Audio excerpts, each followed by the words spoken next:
Olá, eu sou a Janice, fisioterapeuta da Clínica Grau. Hoje nós vamos falar sobre treino de marcha em mielomeningocele. É muito importante que a gente coloque a criança com mielomeningocele logo, muito precocemente, em pé, para melhorar a parte circulatória dos membros inferiores, para evitar deformidades, evitar encurtamentos e melhorar a saúde dos quadris, joelhos e pés. Então, já em torno dos 10 meses, muitas vezes nós recomendamos que a criança use um parapódium, que é um aparelho para que a criança fique em pé, com uso de talas nas pernas ou não. É muito importante que a gente faça isso. Nessa fase, a gente já começa a colocar a criança em pé, com muita carga, pouca carga. Assim, o que a gente consegue fazer?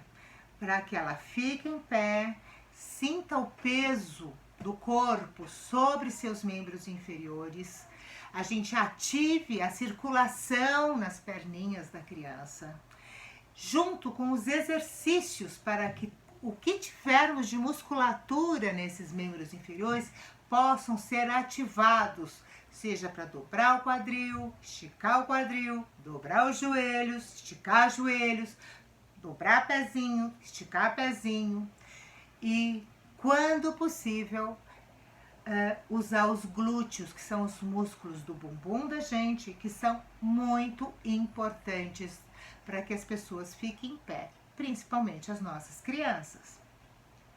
Os glúteos trabalham muito com os nossos abdominais, tá?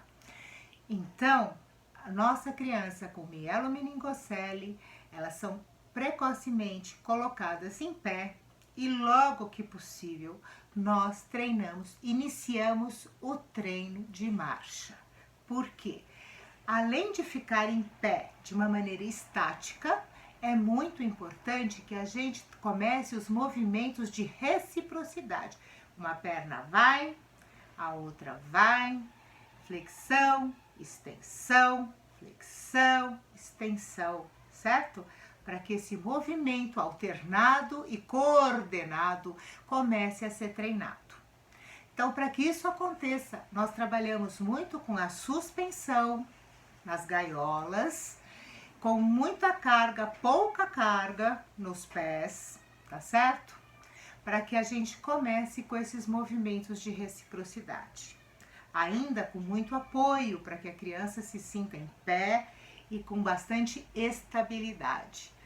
Nós usamos também nessa fase de suspensão, de elevação, nós já começamos a usar muitas vezes a esteira, o uso das esteiras, porque ele é um excelente treino de dar cadência e um ritmo no movimento de tá, de a gente controla o ritmo pá, pá, pá, pá, que é um excelente treino do ritmo e do trabalho de se desenvolver, de troca de passo e de coordenação dessa flexão, extensão, flexão, extensão, flexão, extensão.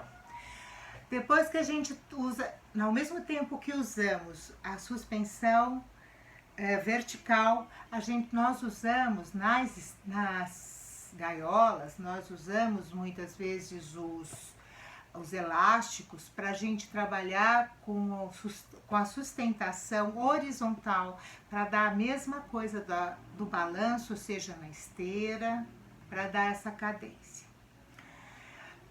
Depois disso, passamos muitos para usar através da barra, em marchas laterais, abre e fecha a perna, abre e fecha a perna. Usamos as talas, porque é muito difícil a criança fazer o controle de joelhos e quadris ao mesmo tempo, sem se esquecer que é muito importante que a criança esteja principalmente com um bom calçado. Os pés das crianças com mielo normalmente precisam estar com órteses fixas.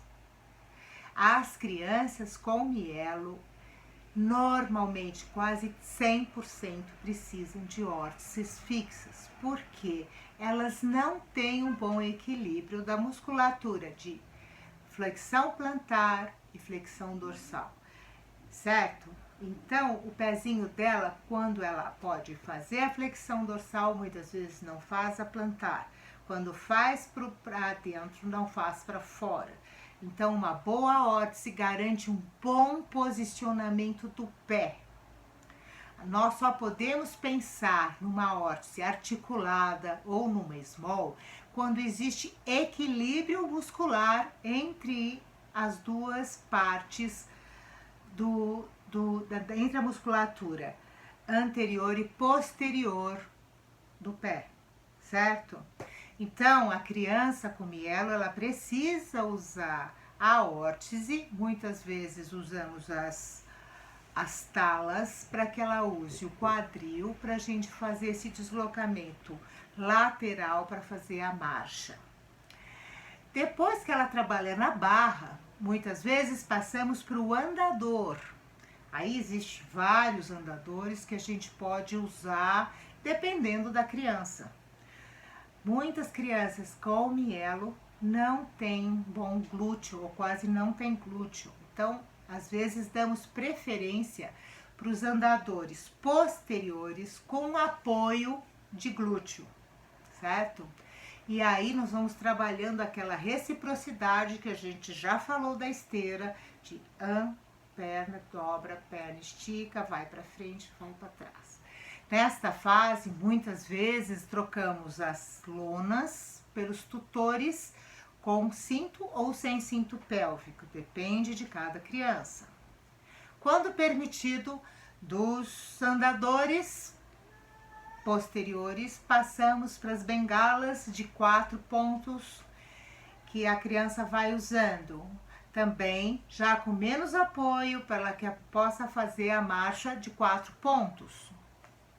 Depois que ela está mais firme nessa, podemos trocar os 4 pontos por uma ponteira só. Nós aqui no grau a gente dá preferência para alguma que tenha uma fixação melhor no solo. Para isso nós temos usado umas ponteiras que temos trazido dos Estados Unidos, para que tenha uma fixação melhor no solo. E quando possível, trocamos as duas por uma marcha independente. É assim que a gente faz uma progressão natural de treino de marcha. Lógico que cada caso é um caso, cada criança é uma criança, nem sempre todas vão passar por esse processo, mas é o processo natural que fazemos com elas, tá certo? Qualquer dúvida, nos procure.